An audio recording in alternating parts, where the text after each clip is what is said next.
Can you dig it? Smiling faces, smiling faces. Yes, I belong, West Virginia. From a stairway that led straight into rock immortality, to a bar fight ballad that crowned Rod Stewart a superstar, to a who's who of arena-shaking anthems that changed how rock felt forever. These are the 1971 rock songs we'll never forget. A year when the stage got bigger, the solos got longer, and the lyrics started asking questions nobody had answers for. And one of them, it became the most played song in rock radio history, and it was never even released as a single. Number 1, Stairway to Heaven, Led Zeppelin.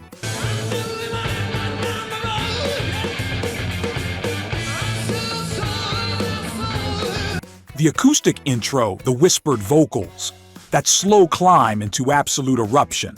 Stairway to Heaven wasn't just a song. It became a spiritual rite of passage for anyone holding a guitar. Written by Jimmy Page and Robert Plant in a remote cottage in Wales, the track weaves through folk mysticism, biblical metaphors, and rising tension until Page's solo ignites like a flamethrower. Pure release. The band never released it as a single. Didn't have to. It spread like legend, played over and over on FM radio, passed around like scripture. Guitar stores had to ban people from playing it. Fans obsessed over the lyrics. Conspiracies swirled about backward messages. It became the most requested song in radio history. Stairway is Zeppelin. Timeless, mysterious, monumental. And while Zepp was climbing to the heavens, the next voice on this list was imagining a better world, stripped down, piano-led, and painfully human. Number 2, Imagine, John Lennon. Imagine no possession. No distortion, no drums, no chaos, just a man, a piano, and the most idealistic lyric ever sung. Imagine took everything John Lennon had raged about in the late Beatles era, politics, war, religion, and distilled it into something hopeful, a song that dared the world to stop dividing itself. Released in 1971, in the wake of the Vietnam War and a fractured generation, Imagine landed like a whisper that roared. It was banned in some places, mocked by cynics, but loved by millions. The chord progression is simple, the words are sparse, but the emotional weight, immense. It's not a song you headbang to, it's a song you pause for. Decades later, it's been covered by everyone from Elton John to A Perfect Circle. It plays at Olympics, at funerals, in moments of crisis and hope. It may be the most controversial love song to humanity ever written. And while Lennon asked us to dream of peace, the next band came kicking in the back door with windmills, power chords, and a teenage wasteland of epic proportions. Number 3, Baba O'Reilly, The Who.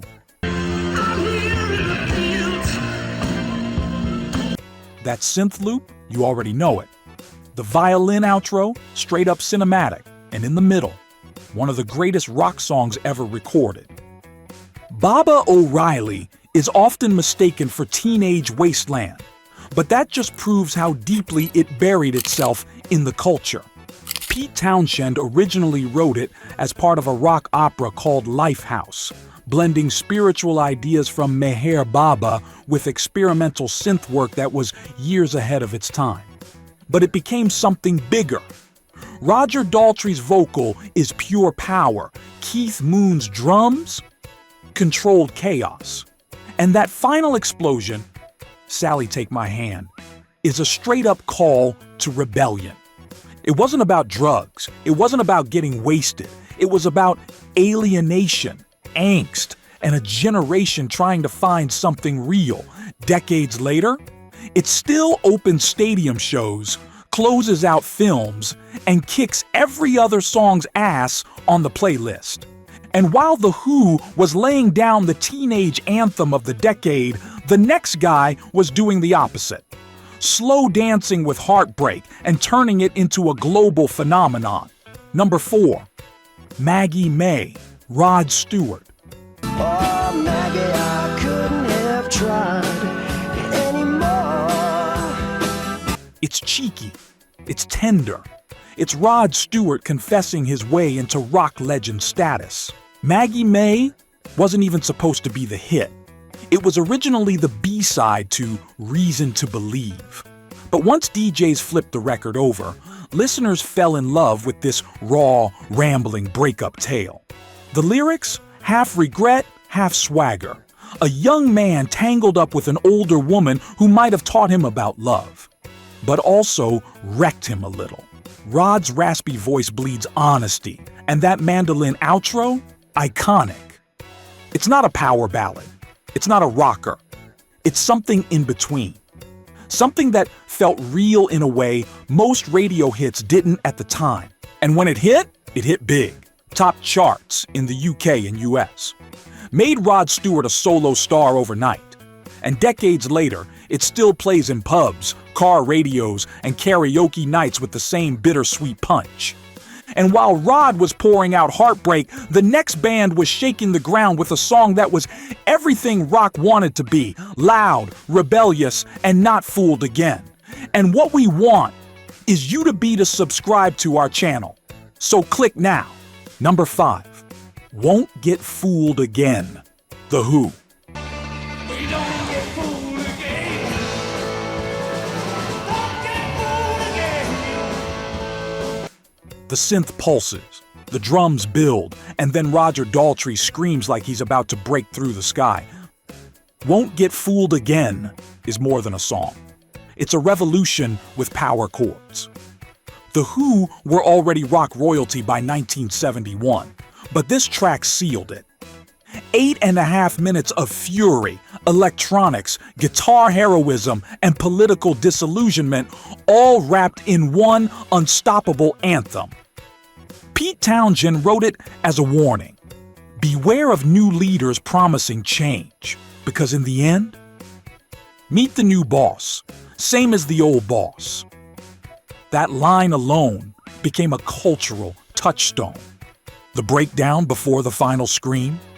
Pure electricity. You don't hear it. You brace for it.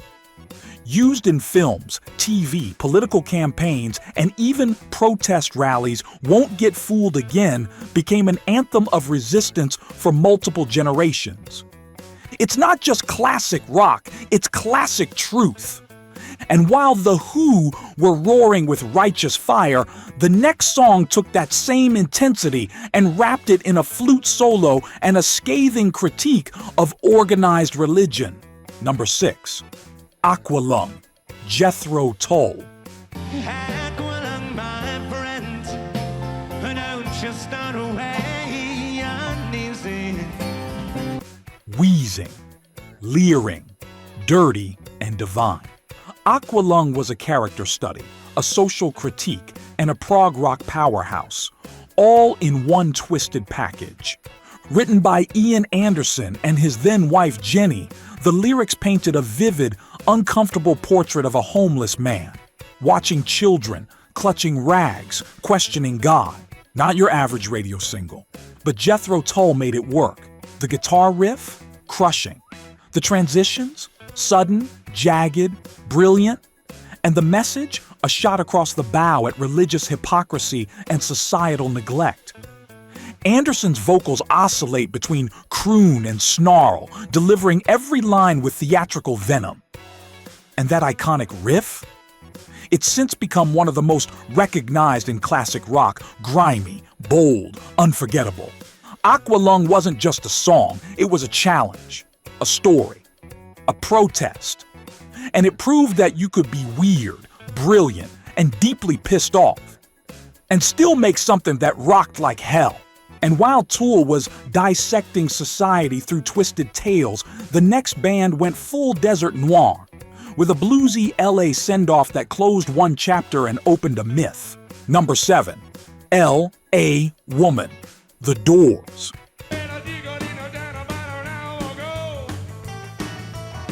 The blues never sounded so unhinged. L.A. Woman was The Doors' final ride with Jim Morrison, and you can hear it in every dusty driving second. The track is raw, loose, dangerous. It starts with that hypnotic guitar riff and Ray Manzarek's rhythmic keys, and suddenly you're flying down Sunset Boulevard at midnight with the ghost of Jim in the back seat. Lyrically, it's Morrison's love-hate letter to the city that made him a rock god and broke him down just as fast. He moans, he chants, he howls, and when he says Mr. Mojo Risin', he's spelling out his own name, an anagram of Jim Morrison. Released just months before his death, L.A. Woman became a final transmission from a man on the edge, and it still rips.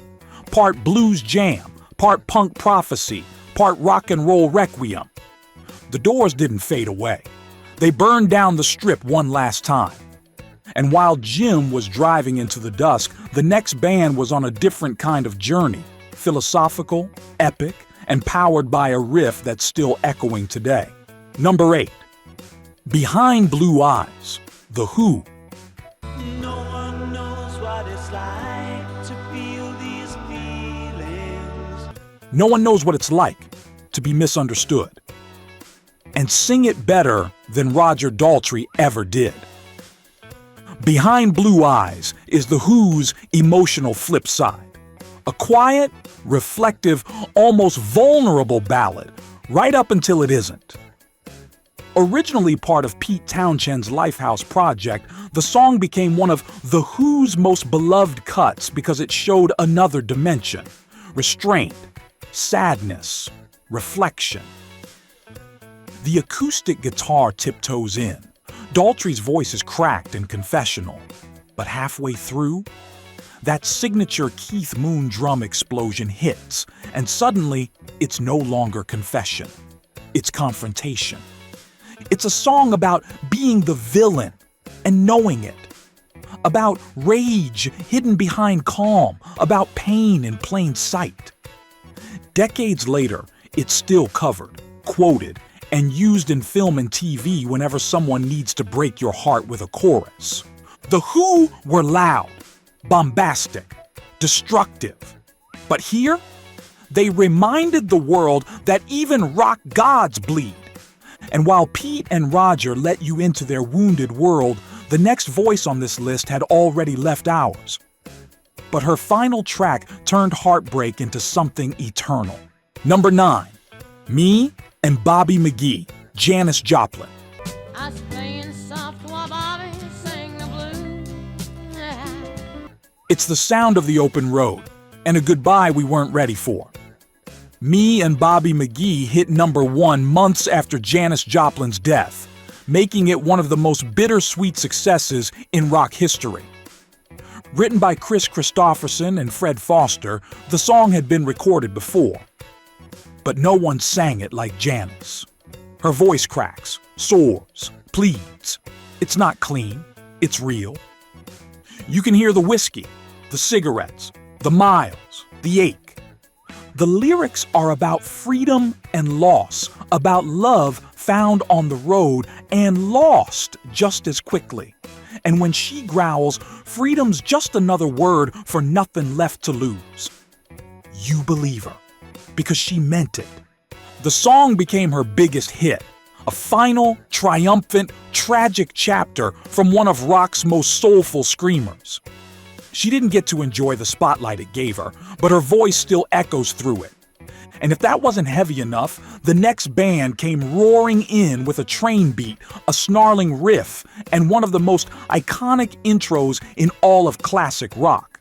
Number 10, Locomotive Breath, Jethro Tull. It starts like a ghost creeping through a train station. Then suddenly, you're being run over by one of the hardest-hitting riffs of 1971. Locomotive Breath is Jethro Tull at their most unrelenting. Driven by a bluesy, chugging riff and Ian Anderson's sharp vocals, the song feels like it's barreling straight at you. No breaks, no escape. The track's metaphor is clear. A man's life is spiraling out of control like a runaway train. Divorce, regret, collapse. It's all here, delivered in Anderson's signature snarl, half sermon, half meltdown. But what makes it legendary? The dynamics. That slow piano intro builds suspense, and then the guitars crash in like thunder on steel rails. Add in that flute solo, because it's Tull, of course, and you've got a progressive rock beast dressed like a blues anthem. It wasn't a chart topper at the time, but over the years, it became one of Tull's most performed and beloved live tracks. It's wild, it's desperate, and it still hits dot. And while Anderson's train was burning through regret, the next band was building a wall of sound with 2 guitars, 1 killer vocal, and enough soul to level a stadium. Number 11, Can't You Hear Me Knocking? The Rolling Stones.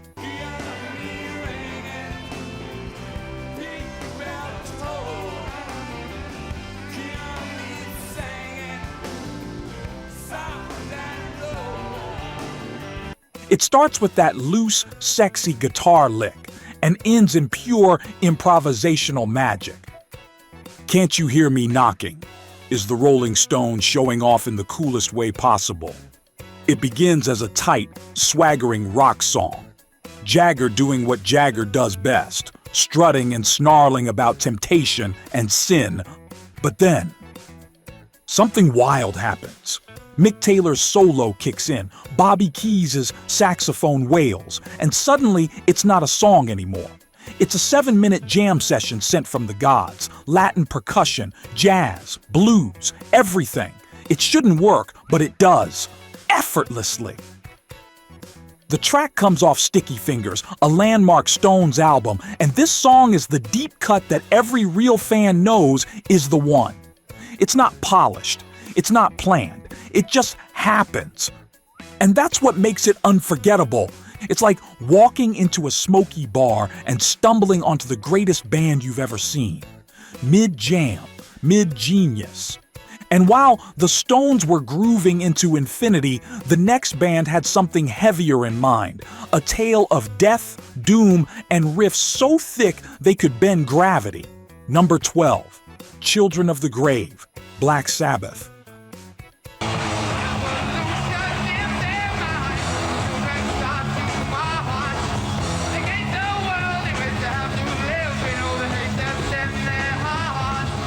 The heartbeat of a revolution. Children of the Grave is Black Sabbath shaking the ground under your feet and warning you what's coming if we don't change. This wasn't about witches or warlocks anymore. This was Ozzy Osbourne screaming for peace over a wall of sound that felt like a tank rolling through your brain. Released on Master of Reality, Children of the Grave hit hard, both musically and politically. It's Sabbath telling the next generation, you've got to fight to survive and fight even harder to not become the monsters you hate. Tony Iommi's guitars are relentless. Geezer Butler's bass is a buzzsaw. Bill Ward's drums, like bombs dropping. And Ozzy, he sounds like a prophet with nothing left to lose. It wasn't radio friendly, it wasn't polite, but it was the truth. And it became one of Sabbath's most played live tracks ever. And while Sabbath thundered into the abyss, the next song invited you to slow down, light one up, and float into the stratosphere with one of rock's greatest jam bands.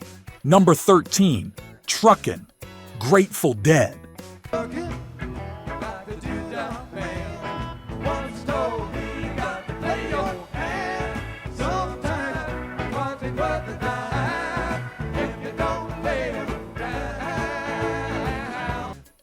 Sometimes the light's all shining on me. Few lyrics capture the spirit of a band like that one does. Truckin' is the Grateful Dead's road-worn anthem. a laid-back, bluesy travelogue that doubles as a survival guide for life on tour and life in general. Released on American Beauty, it was one of their most polished studio efforts, but it never lost that loose, rambling, anything could happen dead energy. The song's roots are autobiographical. It recounts busted gigs, DEA raids, and the emotional toll of constant movement. But it's not bitter, it's wiser. Because through it all, the chorus shines. What a long, strange trip it's been. A phrase so perfect, it's become a cultural tattoo. Musically, it's bouncy and tight, but never stiff. Jerry Garcia's guitar dances like smoke, and the harmonies are warm enough to carry you through whatever chaos you're facing. Truckin' became one of the Dead's most enduring songs, both live and in spirit. A moment of clarity from a band built on endless jams. And while Garcia was easing down the road, the next voice was heading toward the edge, delivering one of the greatest piano ballads in rock history. Number 14, Tiny Dancer, Elton John.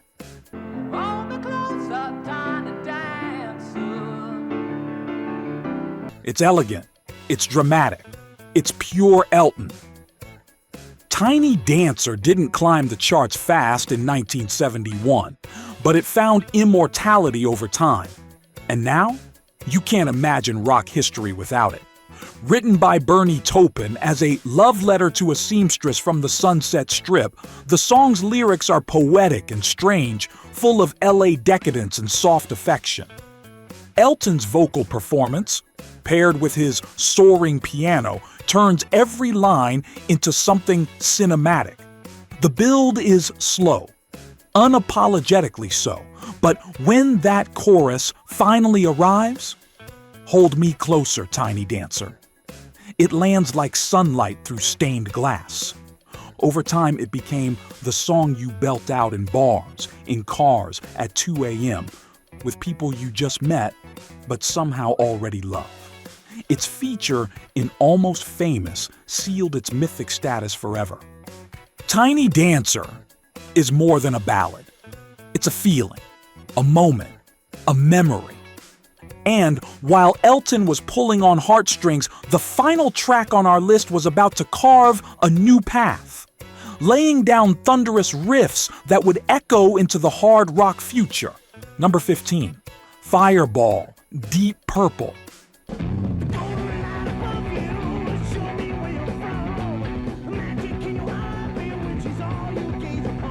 It doesn't creep in, it detonates. Fireball is Deep Purple at their fiercest, a proto-metal ripper that sounds like it's sprinting at full speed from the first second. Opening their 1971 album of the same name, Fireball was a shot across the bow, letting the world know these guys weren't just about smoke on the water. They were here to raise hell. Ian Gillan's vocals are fierce. Ian Pace's drumming is a masterclass in controlled speed. And Ritchie Blackmore, riff god, no notes. The lyrics are a little trippy, a little chaotic, perfect for a track that's more vibe than narrative. It's a song you feel in your chest, and when it ends, you kind of want to play it again, louder.